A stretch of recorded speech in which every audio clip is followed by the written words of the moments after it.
in Africa in relation to uprisings. We want to look at in detail the effect of either two, which one is most critical for returning power to the people, and which one can probably restore enduring democracy to these countries that are having both cases. In Africa, KAIJA, there has been an occurrence of coups. We are definitely returning to the era of the 1960s and 70s. That's the right word. And maybe it's not okay. They repeat, return. We are revising our history books. History is repeating itself. There was a coup in Egypt. In fact, two coups, one against Mubarak, yes, and another one against Morsi. Yes. There was a coup in Zimbabwe.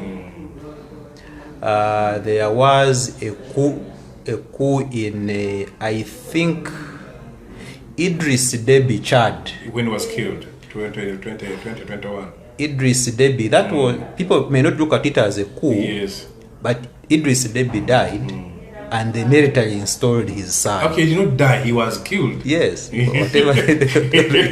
Dying would be that it's natural death. He went to hospital and fell sick and died.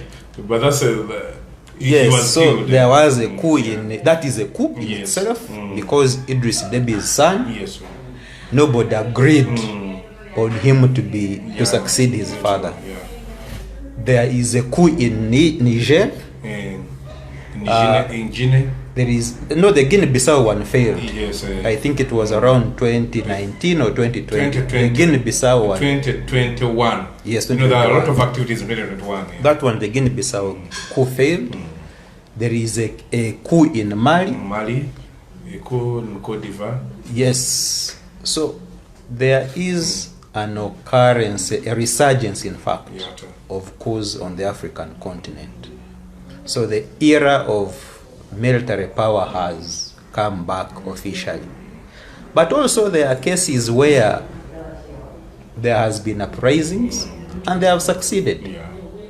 There was an uprising, for example, Arab Spring, that started in Tunisia. It was extremely effective. The 2011 yes, uprising. There was an uprising in Burkina Faso. Yeah, true. Which succeeded. There was an uprising in what? Algeria. Algeria. Yes. Yes, Algeria, because they yes. So in Egypt. No, Egypt. Egypt, I think the military overthrew but there was another, the will of the people. But eventually, no, they won, but they were not organized well to keep their power. Then the Kamunye came and took it away from them. Yeah. So we need to discuss these in details. First and foremost, let's start with the cause. Why is there a research? I know Ugandans love, to talk about military stuff. True. They love wars. I think they've watched so many movies. So let's start with that. Why is there a resurgence of the coups all over the African continent? Thank you, Ronald. I want to greet our friends of Harold KAIJA Live, wherever you are. We can't say good morning, good afternoon, since this is a global world and you're over the world. We can only say, how are you? Thank you for always coming to visit our channel and sharing views with us. The comments are always needed. You can always put a question for us. Ronald will pick it and then we answer it. Whatever I want to say, I wish you luck. Ronald wrote a very good topic about coups in Africa. Why have they eventually come back? First of all, what is a coup? A coup is when the military that are supposed to protect a sitting government, that eventually would even call it a betrayal of their boss, who they eventually remove. Because there was a time when you had guerrillas, where people oppose to the sitting regime, go to the bush, organize, and defeat a sitting government, and they take over. Eventually, with the development of technology and the clearing of forests, eventually those conventional wars lost popularity. Now today there is a new trend that whoever wants to remove government through the use of force should actually be in towns. One of a former US combatant wrote a book, Out of the Mountain Guerrilla, that you can no longer, if you went to the mountains, you'll die there or spend ages, get tired and go back. So people come to the wheel, to those who come to the streets, those who have guns and say, take over power. After you hear some shootings and the government has gone. I think the failure of the appreciation of democracy and the will of the majority is the one that has eventually caused the coming back of coups. Because democracy presupposes the will of the majority. And the will of the majority is not about just sticking. What do the majority want? The majority want jobs. The majority want good roads. The majority want good schools. The majority want opportunities. So people think that if you can try to manufacture the majority by saying I got 5 millions and my competitor, my opponent got 2 million, I am the winner. Yes, you have it. But you see,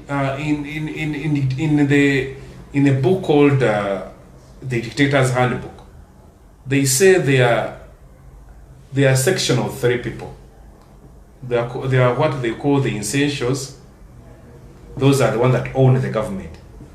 The desirables and the interchangeables. So the desirables are those that you hear when Museveni this time gets border guys, that time gets musicians, those that can help you swing the other interchangeable, the sea of people to come and follow your side. Now the author of that book says, government works for those who bring them to power. So the larger the numbers, the larger the people who benefit from those who benefit from government. So now if government works for those who bring them to power. Exactly. Where people are not involved in establishing a government. It doesn't work for them. It doesn't work for them. It doesn't work for them. That's why whoever has listened to Mr. Museveni, he'll tell you, I'll go and consult the Army Council. Not sake of NRM, not neck of NRM, not whichever. He goes to work for those who brought him to power and keep him to power. I always tease the one called number 4. Honorable Chiwana said, no, for you are for PR. The real guys are the guys in uniform. And when someone looks at the gun, he smiles. And they are the ones who brought him. Exactly. That's why when he's even celebrating, he's now preparing 21st January, 26th January. He never prepares for the day they say that he won an election. Because he knows, though, that is sugarcoating. The real issues are the guys who he came with. By the way, wait. Something important you've raised. It had never crossed my mind. You know, which is that? For the last 30-something years, Yes. I have never seen Museveni celebrate the day They say he was sworn in. He won. As an elected president. Because the votes you see. Uganda even has a holiday. Yes. On 26th. Exactly. When they captured power. When he captured power. That's military power. Yes. So until people appreciate that. So the more you support that thing, I think you need to emphasize. Let it sink into people's heads. Yeah. Why does Museveni celebrate 26th and doesn't celebrate, is it 12th January of May and not 12th of May? Yes. Why? Because 12th of May is not what brought him to power. 12th of May is not what keeps him in power. But 26th of January is what brought him to power, and the guys in uniform are the guys who keep him in power. So to him, those are the majority. That's the power of a coup. Yes, to him, that is the majority. If you say Uganda has 50,000 men in uniform, that is his majority. Your millions is what we call that hybrid dictatorship, whereby you must appear to be a Democrat. That's why I told you, when he tells you I got 4 million votes, never even take your time to analyze them. You're wasting your time analyzing these issues. This guy is the 50,000. So now, the 50,000 have Quite run. revealing. It had never crossed my Yes, mind. the 50,000 have become, today, in Africa, have learned that they are the guys. They are the majority. They have, when they need ammunition, they give them. When they need vehicles, they give them. When they need this, they give them. That's how now, after learning that we are the guys, in this book, From Dictatorship to Democracy, the guy talks of a story of a man who was having other chimpanzees that would always go and pick fruits for him and bring them, and then decides how many fruits he gives them back. And sometimes if they bring a few fruits, for them they don't eat. So one time one of the chief chimpanzees says, but you guys, we are the guys that actually collect the fruits. This guy doesn't know even where I pick the fruits. How is it that we chose one day and decided not to give him these fruits? I said, oh, you're right. You are right. They withdrew their support. This guy died of hunger. Now those guys in Inuf have learned, they are the most important in the life of a politician holding power. They know that that guy is in office because they're keeping him in office. And with the advent of these Wagner guys, this guy whose boss has died, you know where in Chad, Equatorial Guinea, where Ugandan soldiers are doing the Wagner kind of work. So I said, oh, now these guys are more important than the population in Chad and Equatorial Guinea. So the Russian kind of business and the Cuban way of doing things have taught African leaders, you don't need those people. You only need a few. Now a few have also learned that, oh, Uganda also have mercenaries in Equatorial Guinea. that I've told you, yes. We they are the ones keeping the president in power. Exactly. Equatorial Guinea and Chad, they are actually in Southern Sudan, keeping Salva Kiir. So Salva Kiir takes these guys as more important than those dinkers. You see those tall guys, they mean nothing. To them, they must work for him and get the money to feed these ones. Now even these guys say, now, can't we choose among ourselves to replace this guy? And then we also become ministers. And then become, yes, we can.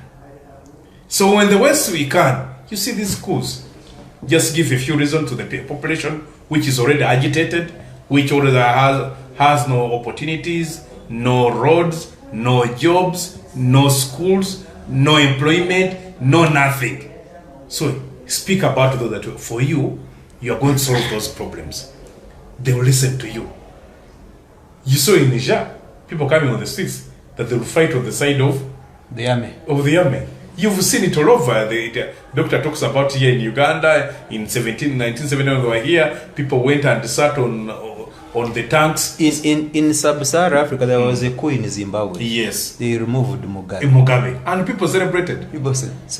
Just yesterday.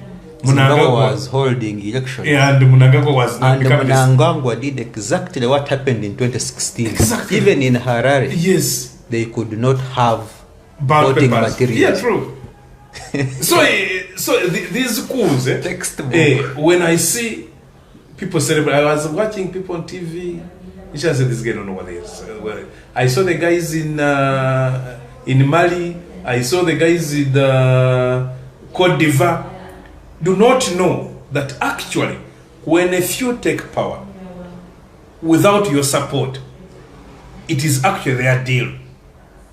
You're only lucky if you find one of them, like when there was General Abubakar Abu Bakr after the death of General Sanabacha, who had something, God had created him in a different way, said, no, I don't need to stay in power. I'm taking part of civilian role. And when he saw one of the generals contesting for power, that is General Goseno Basanjo, he called him, you man, why did you live in State House that brings you back? Obasanjo thought this guy was going to ask a general and refuse him to take office. He had to fast for 40 days. And then the guy said, no, for me, I'm a man in uniform. Those are very few cases. The Sankaras are very few cases. But Sankaras were never tested. Exactly. I even that's why he was there for just 3 years. Possibly after 7 or 8 years, he would be a different character. So it was like a honeymoon. Because it's very important also to let people know that leadership is tested. It's true. You test the person with power and time, when they have it, yes, and how they use it. Exactly. So, if that is the case, if the coups are on the rise, it's a demonstration that democracy has failed. Democracy has failed, and two, the African Union, these regional blocs, ECOWAS, COMESA, Sijui, I don't know how they call it. For us to call it, I heard somebody was calling it IAC. I think that's the East African Community, and the rest. This clause that they included in the Articles of Association, or Memorandum of Association, that dictated that they should never engage in the activities of the member states, which they called internal matters, internal affairs, is what caused problems. People make alarm, like we are making alarms here. And nobody, the Kenyan president doesn't want to talk about it, the one of Rwanda doesn't want to talk about it, and the rest. Now when eventually a crazy soldier, after seeing the agitation of the people of Uganda, declares tomorrow on the end of the radio, we have taken over government, you'll hear the bloc sitting in Arusha to say these guys are bad. If African leaders were condemning each other and giving standards and making sure that their fellow leaders follow the standards for this, say this is the destination of Africa. Whoever wants to be a member. Who sets the standard? No, he said because at the time when they are sitting, they can have very good ideas. What kills that very clause that says, don't interfere in the internal affairs of member states? Not interfering was not talking about the bad. They meant not talking about criticizing. Talk about the good things. If I come and I praise you, it is okay. But if I say you are mistreating your opponents, if I say if there is a lot of corruption and talk about it, there is a problem. But if they are agreeing to speak about how colleagues are running their affairs and become an agenda in Addis, it becomes an agenda when you come to Arusha. It becomes an agenda when they see those guys sitting in South Africa. If it becomes an agenda when they keep in Abidjan or in Lagos or Monrovia, whatever, and the people and the locals in their local radios hear other presidents attack their president, no, this wouldn't be seen. But if what I'm trying to inquire is, if these people you want to make an agenda have gotten power illegally, yes, or illegitimately, yes, and that power has not come from the people, then how do you expect them to go and set an agenda that would be in the interest of those people they disempowered? No, what I'm saying, General Washington, after the American Civil War, he said, let the guns that liberate not rule. That was a fundamental statement. Gun rule. From a general. And then, after 2 terms, he said, no, this is just enough for a president. It became a reality that each president came into power reigned for 2 terms. Until I think Roosevelt, in 1945, went for the 3rd term. After that, I was going to use snake. Senate sat and said, no. No American president should lead this country more than 2 terms. So there must be a stopper that say, guys, you know what? I stole, but I must cleanse this money.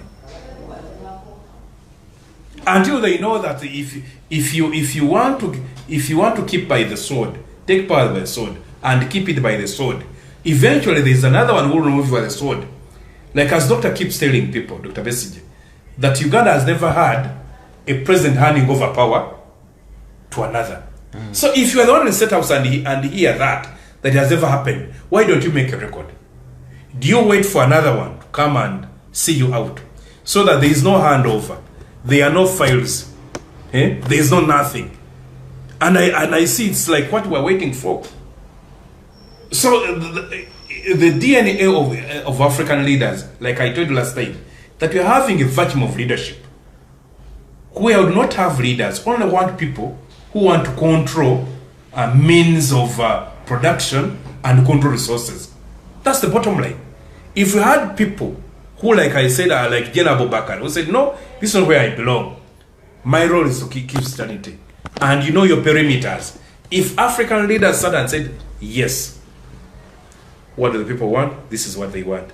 What can I offer? This is what I can offer. And then you later on tell you remember the guy, this guy as Sonko, Sale, Marco Sale, of Senegal, who wanted to change the constitution. People put pressure on him for 6 months. And I think when he visited Ukraine and saw what was happening, he knew if these guys put pressure and people realize that he's no longer popular, that gives room for the military. When I saw his son cannot even chase a duck. He's around 3 times my size. I saw his son. So if you want to keep in your country and keep what you have, then you went on TV and said, guys, no, I think there are other bright people in this country. I'm stepping aside. So that one, God saved him, looked at the situation, where it was going. He saw it, that whenever there's that kind of agitation of people, eventually the military comes in. Because the military wouldn't want to remove you if you're popular. That's why they always look for the economic crisis. If there's a civil war somewhere and you're mismanaging it, they come and grab it. And that is what even Niger is the reason that those guys gave. The same in Mali, the same in Equatorial Guinea, even the guys that were removing this guy of Sudan. So as those guys in power, the leaders in power, wherever they are, they must think about that line, that people holding guns are not ignorant of what is happening. You look at what is happening in Uganda. When you see a military man running politics, and the father is not mindful of what the guy is doing, and he feels it is even okay. All those soldiers you see have smartphones. You may see that some of the people watching are soldiers. So when they feel that the situation that is happening makes the person holding office very unpopular, say that if I help these guys grab this, take this opportunity, not helping them, if I can pick on this opportunity, Ugandans will come on the Suicide Club. The girls will do so, and as is expected, we shall all go on the streets. Is there a possibility that these militaries that overthrow governments could be working for other people's interests? Because why is it that it's mainly the presidential guard? Oftentimes, the one that is most privileged. Yes. And yet it's the one, the same guard, presidential guard, that is standing against their commander. It is both yes and no. But as I told you of a story of the other animals, there's when you also sit and talk. Mr. Museveni, to avoid that, had to remove the officers' mess. Because when officers come and meet and talk about maybe the forces, the presidential guard also have their own, they are also disgruntled. Yes, I'm telling you. In 2016, no, I'm telling you, in 2016 elections, for example, Dr. BESIGYE defeated Museveni in SFC. True. Polling station. Exactly. In 2012, I was jailed in Upper Prison where I spent about 4 months.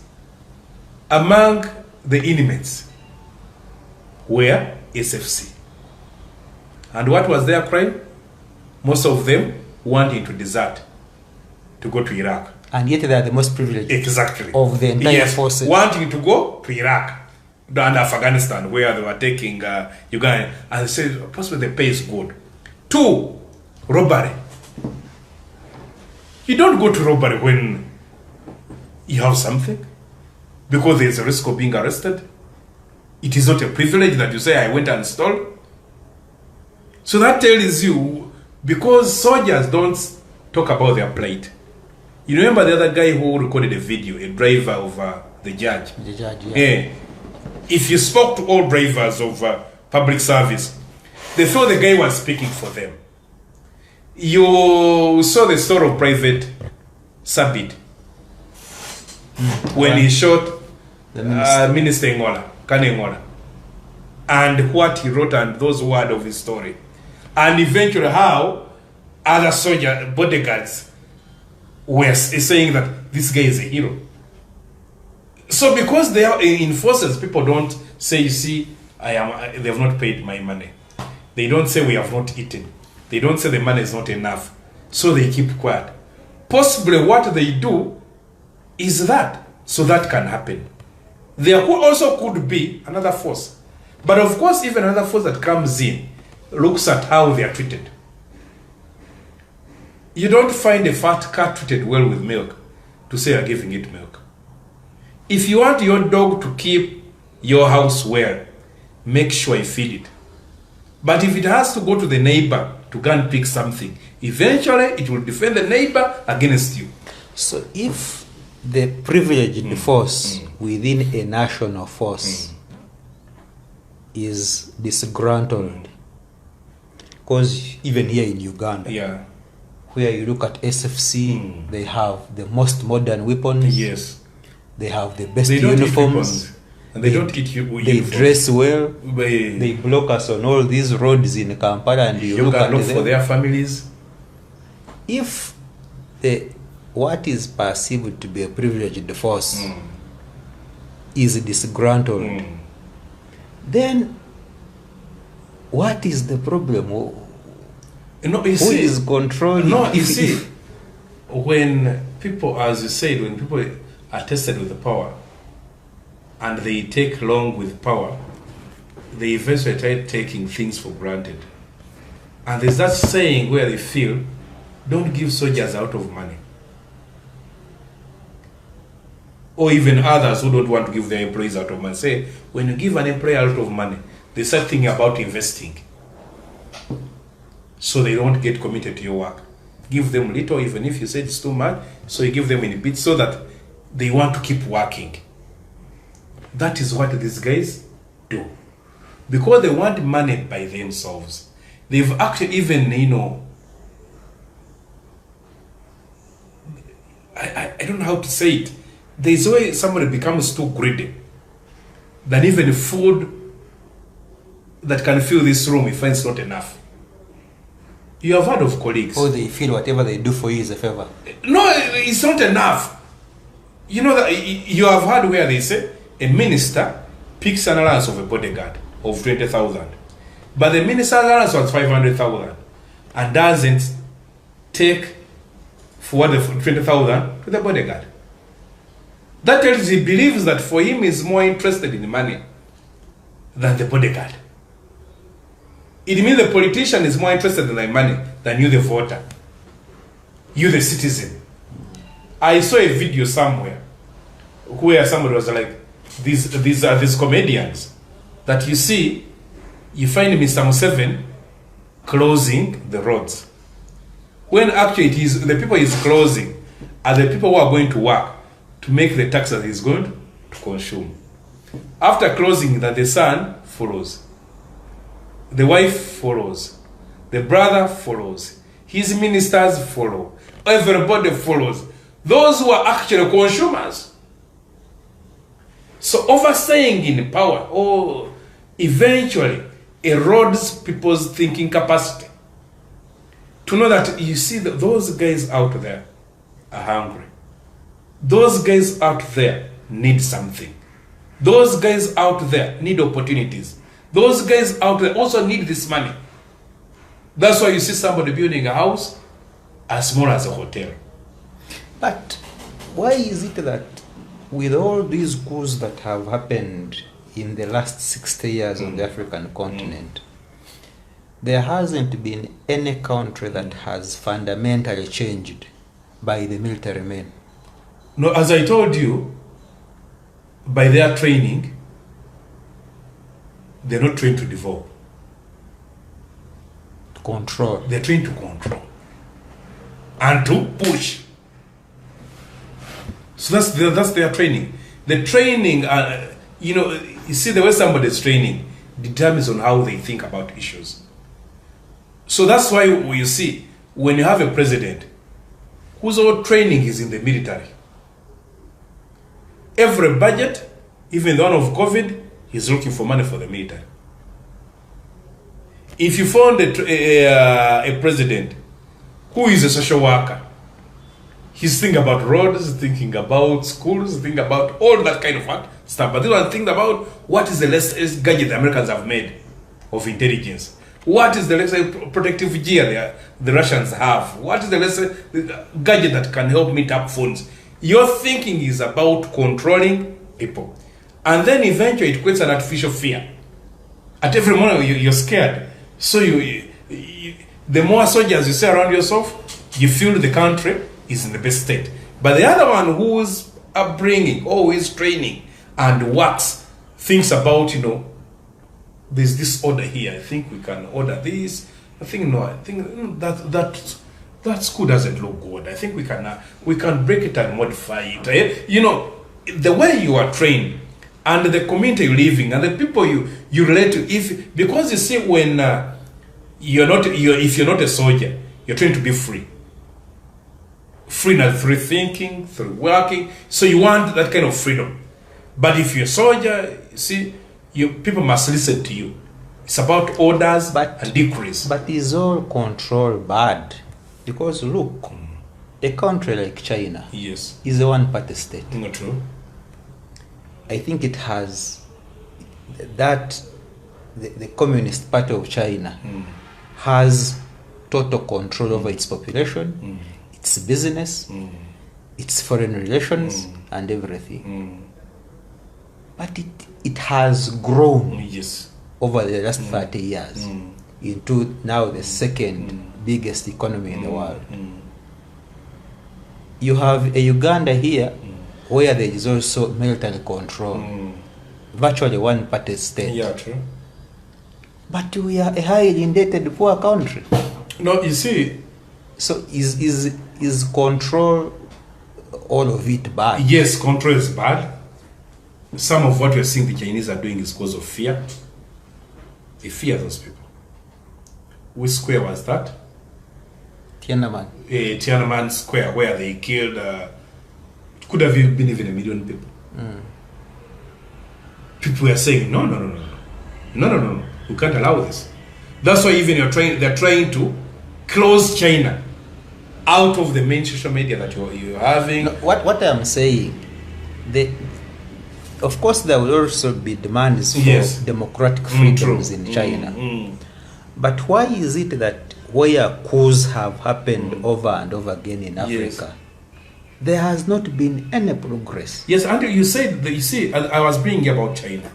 China, even that kind of control, inside their Communist Party, there is a resemblance of change. Therefore, among your colleagues, there is accountability. Not like when there's a real coup. The problem is lack of accountability. Exactly. And those who you account to. These guys, there's that group of people, the sake, which these guys are called, that language of sake, that bring you to power. So you must keep accounting to them. So now, like what we call in political science, the benevolent dictators, if you find one that comes to the helm who is a benevolent dictator, you will see progress. The way you saw the 6 years of President Magufuli. Singapore. Is Singapore. Yeah. No, you see, these Ugandans and the NIM cycle fund don't want you to talk about Singapore, don't want to talk America. That's why I want to bring African what? Examples. That's why I would go to Botswana. You run to Botswana, such country where the Africans like us don't have dates. This development at the time of the independence, 1965, only had 5 kilometers of road. Only had one, is it about 6 graduates, and their figures were and even a former president who left power willfully was taken to court. Exactly. So now you must tell them, yes, there was a dictator next door whose name was called John Pombe Magufuli. 6 years in office. When look at what he has done, we have not done it in 60 years. So when there is a benevolent dictator who says, I don't want noise, but I want to do some work. There's a person who wants control to benefit him as a person. But there's a person who wants control to guide people, to lead them somewhere. That is the Magufuli, that is the Lee Kuan Yew, who wanted control and lead this population somewhere. There's one who wants control and keep them there.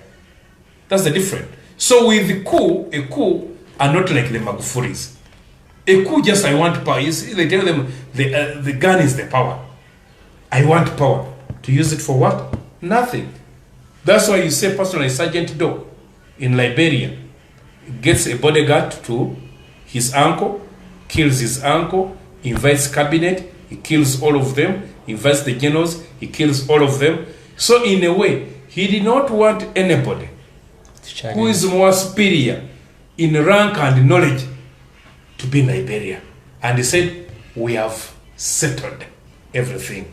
And after settling, went, picked dates, poorly negotiated, and made the country very indebted.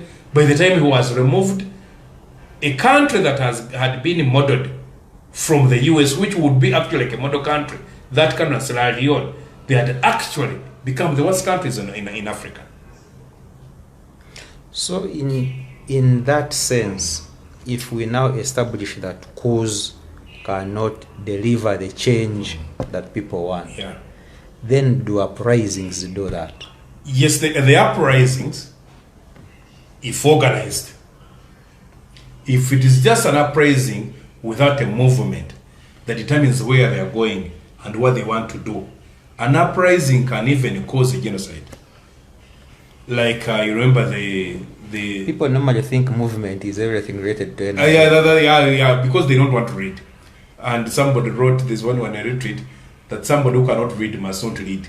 Leave politics. But if you want leadership, you can read what are movements.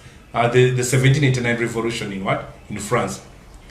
Because it was an uprising and nobody was guiding them, that's when we had, what was it called? When many people were killed. I'm forgetting that terminology. When many people in France. Genocide. No, they did not call it a genocide. There's a way that they call it, I'll eventually remember it. But genocide eventually happened. But if it is a movement with leaders, you saw how the guys in Sudan had managed theirs, where they had all the association of professionals came and gave it leadership. When eventually had to sit with those guys that taken power, the soldiers started discussing, no, we don't want this, we're taking it, no, this is where we want to go. If a movement has leaders, but you see what happens with dictatorship, over time, it kills credible leaders by buying them. You remember a guy who went to contest for prime minister in Algeria. People said, no, you are like them. So eventually, those would be experienced people have been tainted with a lot of dust. The Muslim does it here. Buys everybody. You see, whoever you don't now even want to make sure you people watching, you know their names, who have gone to work with him, others who were all suspect in the opposition. So at the end of the day, they're not seen as leaders. So when a movement lacks that, it collapses. But if all such people, the credible people that have been built over time, are in that movement, you are able to achieve it, to achieve that serious liberation, like the one of Gandhi. All he had colleagues who were professionals who eventually were part of that. ANC, I still did not even take it as a political party. I was seeing ANC as a movement. So we went and trained people, had doctors, had lawyers, had engineers, had journalists. Everybody was in that. That when you take power, when eventually the regime falls or accepts to consider and talk, you even have a cream to talk. I was speaking to guys of MDCs when I visited Harare 2 months before, I think it was a month before the removal of Mugabe. And they were saying the challenges they had when they went in the government of national unity. They said we do not have enough manpower to put in there. We only manpower is leadership. Yes, we only got to be in sort of position that ZANU-PF took over all the base. When they went for the next election, they couldn't win. We were given a ministry, did not have enough people to have programs. So if you say, you are the guys in agriculture, there is famine, there is this, you had no answer. You are the guys in charge of this, the guys in charge of this. But also ordinarily, the people who are most affected by poor governance are the poor people. True. The uneducated. True. So where do you expect them to form leadership that will go and be yes, part of that's why I tell you, when there is a movement, you'd always even get allies. You remember the word that anonymous, they eventually came on social media. Anonymous was designed by State Department in Egypt. It was like a software that eventually you'd put on your phone and the state could not be able to follow their conversation. So they were, you see, the US helping people fighting dictatorship to organize, giving them money, giving them technology to be able to organize. Because today it is basically hard to physically go and organize in Karere, organize in Kawempe, go to Mbara and the like before you are detected. So you must have more skill that can be able to bypass the infrastructure of the DSOs, PSOs and the like to be able to organize your people. If you use the phone, they will tell you they are watching. So somebody must help you. So you must have strategic allies who appreciate your mission and are able, like to, somebody can say no, that somebody has given scholarships to have some of your youth, even started here at Makerere, and they pay. And they say no, this can go to Nairobi, this can go to Tanzania, this can go to go and get experiences in those countries where those movements are hard. Because when you are in a movement, it is hard to mobilize enough resources. There are people who must do that for you, so that at every time there is capacity building to have enough people to be able to usher the desired change. Otherwise, you can be given power, and then you are seen to be worse than those who have been having the power. Power, you fight for it and get it. Exactly. But if there is an uprising and it succeeds, for example, in Africa, we have seen where probably it has succeeded, and the army has overthrown. We do call it another word, the stillbirth. Yes, stillbirth. An abortion. Once there is a successful uprising, how best can people ensure that those with guns don't come and capture them and they take away power from them? As I've told you, the quality of the, you see, even these guys in the media profile. Everybody wants somebody leading them, somebody you can trust. If you say Wanabi yesterday, there was a guy riding a boda in front of us, going home. So the guy was sitting, we told me that guy riding a boda is drunk, had not followed. After a minute, he eventually knocked a colleague, and then they fell into somebody's Benz. So if a guy that is in charge of driving us, we don't trust him, the media don't trust him, that guy will be out. So that's why I told you capacity building is very, very important. The guys, if you're saying so and so should be our Minister of Finance, if they look at him, does he look a Minister of Finance? If we say we're having somebody to be president, having somebody to be in charge of agriculture, someone in charge of education, someone in charge of this, if you have a lineup of men and women who people can trust, The guys in the military, see the person you've given, the doctor of defense, is the guy who they feel they are safe with in charge of their docket. People will follow. But if they see wannabes, jokers, who are going to get, I won't mention any of the drinking clubs, go in the evening and drink. You remember here when Mr. Museveni went and picked on Wapakaburu. So, not Wapa, Cosmas Adebo. The guy, after being overwhelmed, what was in the man's office, he resorted to going to Nachivo every evening to watch football.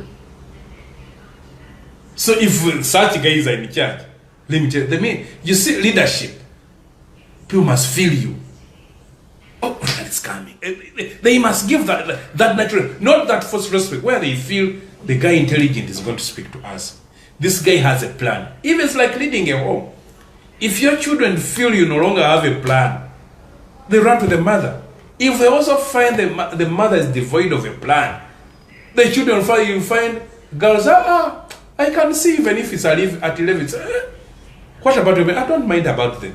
Haven't you seen girls receiving boyfriends at home? A car comes and picks her at home when the parents are in. Because when she goes, she comes back with a kavera. But if she comes to a father that provides, they tell you, for me, by 5, I must be home. My father must find me in. How does mom there finds me out of home? So even this happened. That's why I'm telling you, Mr. Museveni is buying off credible people from the opposition. Is to make the opposition very vulnerable. That when eventually hold power, you can't keep it. But first, if you are opposition, and you actually think you are an opposition leader, why should it be easy for Mr. Museveni to buy you so that you go and serve him against the people? Ronald, with this kind of poverty, I think we will get even a day to discuss leadership. No, you see, today with the poverty people are having, people they think they are leaders, those who have money. No, it's actually... I'm telling you. Let's first interrogate this. Yes, why aren't Is Museveni buying poor people? No, or he is already buying leaders who have some level of a standard above the ordinary? Yes, and I'm telling you. You see, I was speaking to Mzee Bidandesali when we were kids, about 2004.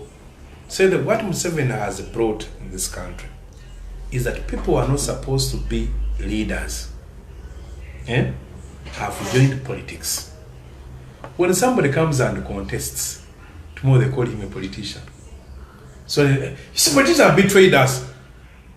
Because he contested, they think whoever contests is aspiring to be a leader and is actually what? A leader. A leader runs through the ranks, is prepared, is a person, is like a vision bearer, who thinks more than him, beyond himself. So when your mind is beyond yourself, you're holding the vision of others. No amount of money can corrupt you. So the leaders Museveni buys, like for example, Nobert Mao, Jimmy Akena, their visions are not beyond themselves. No, you can speak to those who know them. Beyond the team, because most of us see them on TV, what we hear them speak. And you see, for those of you who are watching, most speeches are prepared. So you say leader speaking. He's actually speaking for those who are prepared the speech. But there are those who find them in their homes. Those who went to school with them. Those who drink with them. Those who play any kind of game with them. They tell you the kind of people they are. They tell you, no, that guy, he's a liar. That guy, he's selfish. That guy, he's a cheat. That guy is a land grabber. That guy with money, he's a hyena. A leader can't be a hyena. A leader is like a parent at home. You can't eat before your kids eat. I have seen men in town here who tell you, I am only taking porridge at lunchtime because I must send 10,000 so that my kids have food at home. I cannot buy clothes because my children need clothes to go to school. That's leadership is all about that. You must sacrifice. You must make some losses so that you achieve a given goal. But if you're a leader who wants to live in paradise, in fantasy, when the guys following you are grasping. You are not a leader. A leader is about a vision, a mission, a philosophy shared by all of us. A leader is one, even if you want to steal money, he'll bring and put it on the table. Guys, I have stolen this money. What can we do? But if you steal it for your own, even the thing we are talking about buying, they give you money that becomes yours. You buy your own house. You buy your wife a car. You take your kids to the best schools. You are not a leader. I was told this guy who died in Zambia.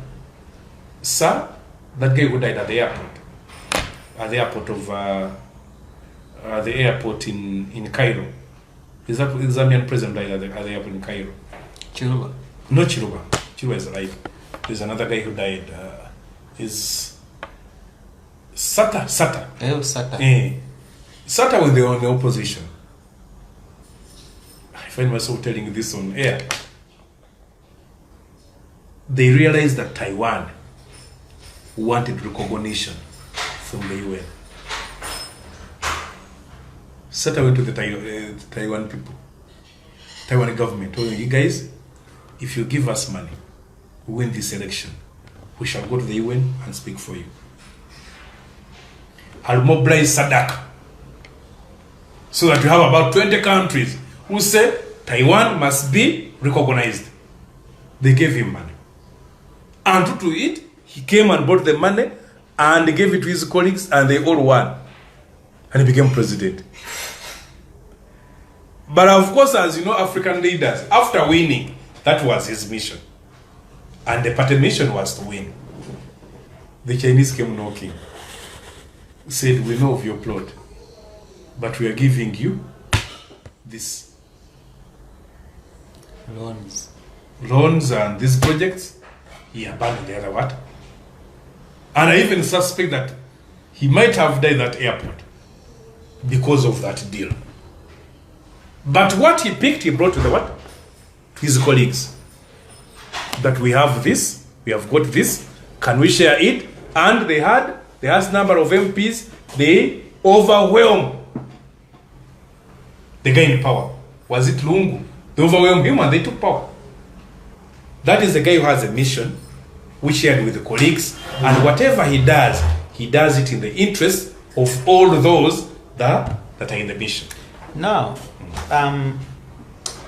if we understand how the military operates, there is discipline, there is chain of command, all those things. And you would need the same kind of leadership structure in civilian uprisings. In the absence of that, where leaders are easily compromised, they are bought off. How then do you ensure that you have effective uprisings in the absence of, you may have the critical mass, yes, but in the absence of leadership? How then does this critical mass, which desperately wants change, ensures that change happens through an uprising, and then they pursue the goals of the uprising? You see, from experience I have learned, you don't enter leadership at the tail end. There's an entry point whereby you go through the ranks. Recruitment, grooming, training, placing, promoting, and the rest. Not a guy, guy crossover from the NRM. You fix him somewhere. Now he's the guy leading the other side. You don't know what the guy has in mind. You don't know what he's planning. You don't know he's just in Kwetega to wait for the big man to come and buy him off. You must be, because that's why movements are not a one-day activity. A movement can take 10 years. A movement or recruit. Strategic recruitment. Organize. Yes, like we said, like we said, tomorrow we are going to attend a graduation of one of our youth getting a bachelor's law degree. Another one is telling you he wants to recruit a judge. But for you're recruiting a student, he graduates, he studies law with your mind, goes to the study back course with your mind, that person is going to help you.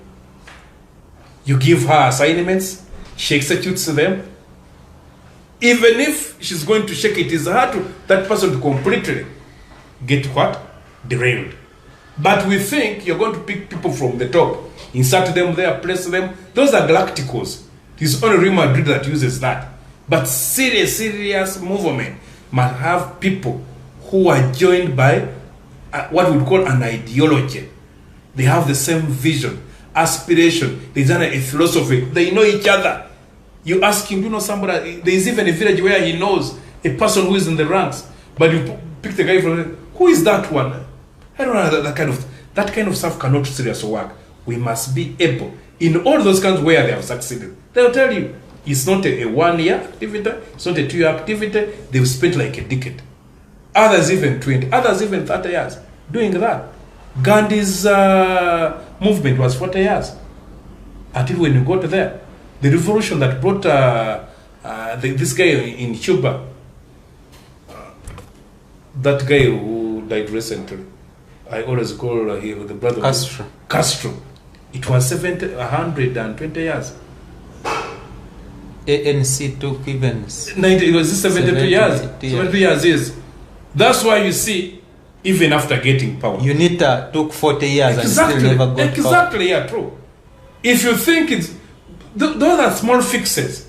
You don't have real guys taking power, knowing what to do, and using it as suffering of the people. You want to have like UNLFA. What did it achieve for Uganda? And that's what Ugandans love. People, no, unite. Just unite on what? Well, yes, unite. Come together. You pick guys who don't know each other. Even know what you don't know even what your colleague, what annoys your colleague, what he eats. You don't know his wife. You don't know his brothers, and at every point you get shocked. So now that explains why the coups probably are going to be the true best alternative ways exactly of changing regimes. Because one should fix it. Because first, the coups military is highly organized. Yes. They have a level of discipline. True. They are armed. Yes. They are equipped. Yes. They have a chain of command. True. Which the civilians don't want to build. Don't want to build. Exactly. So now it explains to me why the coups are on the rise. Yes. And the uprisings are shrinking. True. So if the coups are on the rise, are people going to get power back? If they want. And wanting, you must have a process we've been talking about.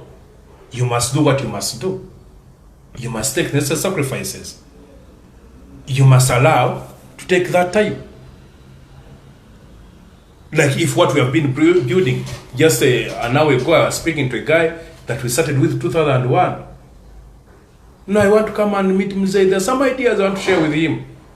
That is a cadre. He's still on the mission. So if you keep those and build along those who know what he started, how far you've moved, where you want to go, the challenges. Because along the way, the other day I was telling you of a child of our former comrade who died. This girl got married, she's now in secondary. When we went to bury the father, she was about 6, not even understanding the meaning of death. She was asking me, was my father very active in FDC? You know, I was answering very critical questions. Was he vocal? You know, wanting to... So such a girl is the one that we must recruit. She's now wanting to follow the footsteps of the father. A revolution knows that we have orphans. Because you have these quick fixes, not the price of where you are, you're solving. I was with one of the MPs. I won't say his name, and we were discussing with his wife. I was going to, somebody wants to become president. He has never slept hungry. He has never failed to have lunch. He has never paid bills. He has never felt you are aid. He has never... all the problems that a leader must be solving, he has never experienced them. How do you convince this person that there are problems in the country which must be addressed. Let's look at the military and how it's organized. They recruit, Yes, they train, yes, and they train for months. true. They deploy. Yes. No, the training is continuous. Yes, continuous. But also once you have been trained, Yes. you are commissioned, you are Yes. passed out, Yes. you are deployed, Yes. you are given a unit, True. you are armed, Yes. you are given commanders. Yes. All those are giving you direction to True. take. Is that the same happening in revolutionary movements for change, especially the civilian ones? Is that the same approach? That is what must be the approach. A movement must be like a religion. The Muslims pray 5 times a day. Now I have asked, is that what is happening? It is not actually, no, it is what should be. For me, I want to look at what should be. I don't want to be, that is what should be. So if that's not what is happening, We must run it, that's why. if the political movements Yes. are not recruiting, Yes. are not training, Yes. are not passing out cadres, Yes. are not deploying them, they are not even giving them units in which to operate. Exactly. That's why How then, I was speaking. these people who call themselves opposition, Eh. I am an opposition No, you're leader, even using the right word. They I call am- themselves, they are not. I am an opposition MP, They are not. I am an opposition councillor. What exactly? Now are let me they? tell you, if you're an opposition MP, you must not have another job. Your job must be reading, researching, articulating issues. That's your job. You don't need to be rich. So you can't be if- rich in those things. So then who will recruit? Who will Exactly, yes. So Who- your job, actually, like an MP, must be moving around this country. Because at least you are given a car, it has fuel, you have some money. And then with your name, you motivate others and inspire them. So you as a leader Yes. in FDC at a level of a secretary general charge No, of me administration. as a leader in the people's government. People, okay. In the yes, because we are speaking about movements. Movements. When you get there, then you're going to lose what we're talking about. Because I know what the people's government Yes, does, yes. and I think that's the arrangement it has been Exactly, trying yeah, to true. do, though it still have Yes. difficulties. But in your position, do you know of any organization or leader that is trying to recruit people along those lines? Or is there an MP, for example? We have 100 opposition MPs in Uganda.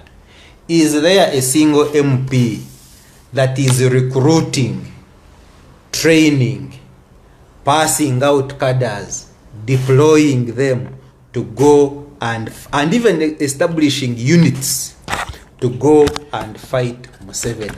Today, I am not going to answer that question because I'll shock people. It's okay, you shock Yes. us. My people, what we are discussing here is what we must do. So It it's is not- not it's not being what- done. It is not being done. Many MPs are even picking a call, is a tall order, inviting him to go at a function which is not in his constituency. He doesn't want, he feels it's a loss. He would prefer getting another MP who has a vehicle so that they go into that vehicle using his money to mobilize even in a constituency next to him. He finds he can't do it. That's what I'm telling you. Those are people who come from civil society, from public service, from business, and enter politics at the top. So the opposition, we are doing a wrong thing to try and achieve change, which is the Exactly. right thing. You know, a few of us who are on that track, we just a few of us. Others are not even trying. They're not trying. The only people want to get a few jobs. He gets that jobs and puts on suits and is all over there. So we are eventually going to escort the military to remove Museveni. They are, me and you, we are not on that line. That is what they are doing. Some of them are doing. But for us here, we must inspire people to do this. That's why do for what? us, We say, read The Art of War. You're not going to become a soldier. Because it teaches you. You are a soldier. Exactly. No, I'm telling you. I'm telling civil you. movement. You are not going, because the military gives you orders. You've seen I've been having issues with activists not accepting orders because it's what he wants to say. No, you must know you have a leader who you report to, who you must listen to. So the art of your war gives you what? Gives you that. That you must organize, Organization is very paramount, even if it's in business. So in movements, it's very, very important to organize. A military is a yardstick because militarism was at the center of organization in the ancient pre-colonial states. So even when we're in this kind of movements, you organize like you organize in the military. You must know which kind of grouping you have at the village, which kind of grouping you have at the parish, which kind of grouping you have at the sub-county, up to the national coordination. Whereby if there is a colleague of yours who is sick or has lost a colleague, how do you go be with them if there are trainings? Which kind of trainings do you want at somebody who is mobilizing at a village? The kind of training, the training that a person at a constituency gets. This one you must teach him what we would call kakuyege, mouth to mouth. How would you mobilize one person? You don't really mobilize 10 people. No, it's for you, I only need you to mobilize 2 people. If you can even just mobilize your own house and you have your wife and 4 kids, we are good to go. Then there is one who will say, no, for you are in charge of the whole village. So the skill that you give somebody mobilizing a village and not the one mobilizing a house. The skills you give somebody mobilizing like boda guys is not the skills that you give somebody who you must take to speak to the corporate people. People who are already in their comfort zones. So how you speak to them, because you may give a guy a message of speaking to the people who have problems. But this one doesn't have problems. But you are telling him that the problems of people who have problems will eventually affect you. Like the way we always say that. I think we need to have a discussion on how to organize people for resistance. True. Since we are not military men, yes, we can have a discussion on how organize civil resistance. True. And interrogate ourselves whether that's exactly what we are doing. Yes. No, we know what we are not doing. Me and you, we know what our people are not doing. We know what hurts us. You know how Doctor has been frustrated by how people look at things. People think like a movement is like people looking for grasshoppers. It is an event one in a year, in November. Yet not knowing that a movement is like building a church crusade. They baptize you, you go to church. There are homes that go to, how you have even chapels at home. You pray in the morning and the evening. The Muslims pray 5 times a day. You must do that. There are readings. You go to be given summons. Summons keep you growing. So even in the movements, every activist, every comrade